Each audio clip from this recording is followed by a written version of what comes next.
ब्राह्मण रहता था। वो ब्राह्मण बड़े धर्म कर्म से जीवन बिताता था।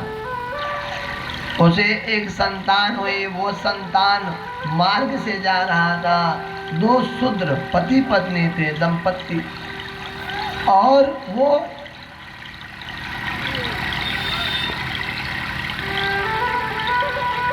जब बालक उस मार्ग से जा रहा है तो शूद्र दंपत्ति को गलत अवस्था में देखा। पति पत्नी साथ में नग्न अवस्था में।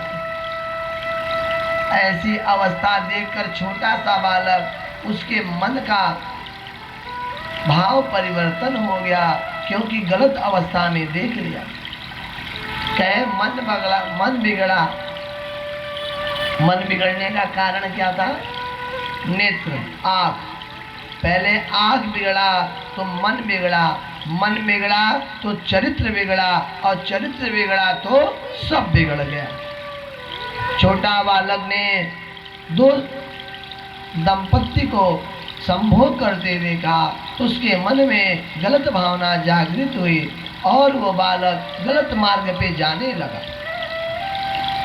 समय बिता युवावस्था में पहुंचा और कई स्त्रियों की संगत करने लगा, अधर्म का मार्ग करने लगा। 10 स्त्रियों से विवाह कर लिया।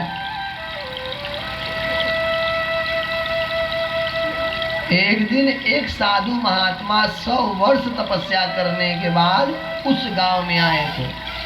उन्होंने गांव वालों से पूछा कि क्या इस गांव में कोई ब्राह्मण रहता है, क्योंकि मुझे रात बितानी है, और वो किसी ब्राह्मण के यहाँ।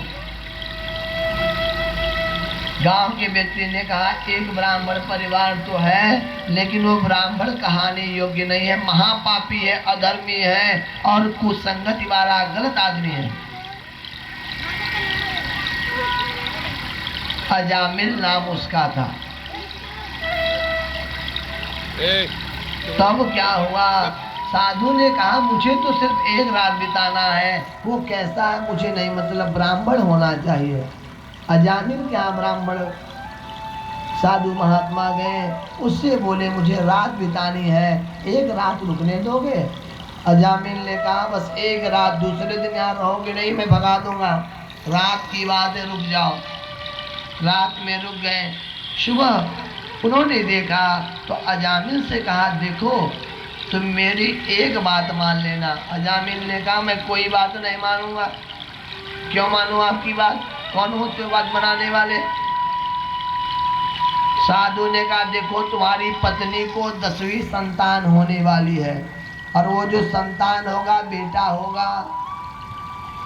उस ब्राह्मण अजामिल ने कहा, मैं कैसे मानूं बेटा होगा? कहे, अगर बेटा होगा तो एक काम करना, क्या? उसका नाम नारायण रख देना। अजामिल ने कहा, अगर बेटा हुआ तो रखूंगा, बेटी होगा तो नहीं रखूंगा। और लेकिन आपको पता कैसे चला कि मेरी पत्नी गर्भवती 1 महीने से है? साधु ने कहा, ईश्वर ने बताया, तू नाम रख लेना, तेरा कल्याण होगा। चले गए। कुछ समय के बाद अजामिल के घर में संतान उत्पत्ति हुई और पुत्र रत्न की प्राप्ति हुई। अजामिल ने सोचा, जिस ब्राह्मण ने कहा था, क्यों नहीं इसका नाम मैं नारायण रख लूं। नारायण रख दिया। सबसे छोटा बालक था, 10वीं संतान थी, तो जो सबसे छोटे बच्चे घर के होते हैं उनका दुलार ज्यादा होता है। उन्हें सब खिलाता है, भाई बहन, चाची, मामी, मौसी, दादा दादी, अगल के बगल के, जो पाता है वही खिलाता है। तो नारायण कहाँ गया? नारायण खा ले, नारायण सो जा, नारायण नहा ले, नारायण खेले, नारायण नारायण कहता रहता था। उसके मरने का समय नजदीक आया। यमराज के दूत आए और जैसे ही पकड़ के ले जाने लगे, अजामिल ने नारायण बचाओ, नारायण बचाओ, नारायण बचाओ चिल्लाने लगा। इतने में भगवान विष्णु ने कहा अपने पार्षदों से, जाओ देखो कौन परेशान कर रहा है मेरे भक्त को।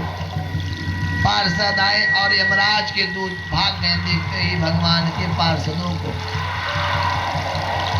और ये बच गया अजामिल। इधर भगवान के पार्षद आए तो पार्षद का आने का मतलब क्या, जामिन स्वर्ग जाएगा, कोई रोक नहीं सकता। इधर नारायण के दरबार में यमराज जाते हैं, भगवान मेरे दूत गए थे लेने, आप उसमें क्यों रोक दिए? भगवान ने कहा क्या तुझे सुनाई नहीं पड़ा वो नारायण नारायण बार बार चिल्ला रहा था? यमराज ने कहा प्रभु आपको नहीं चिल्ला रहा था, वो तो अपने पुत्र को बुला रहा था। भगवान ने कहा पुत्र को बुलाए, चाचा को बुलाए, दादा को बुलाए, मम्मा को बुलाए, लेकिन बुला रहा था नारायण। किसी को बुलाए लेकिन गलती से भी मेरा यदि कोई नाम लेगा तो तेरे दूत और तू उसे नहीं छुएगा, वो सीधा मेरे लोक को आएगा। इसलिए जो भी अंत समय में राम कहेगा, कृष्ण कहेगा, माधव कहेगा, नारायण कहेगा, उसे यमराज के दूत नहीं छुएंगे, उसे सीधा विष्णु लोक जाना होता है। बोले विष्णु भगवान की।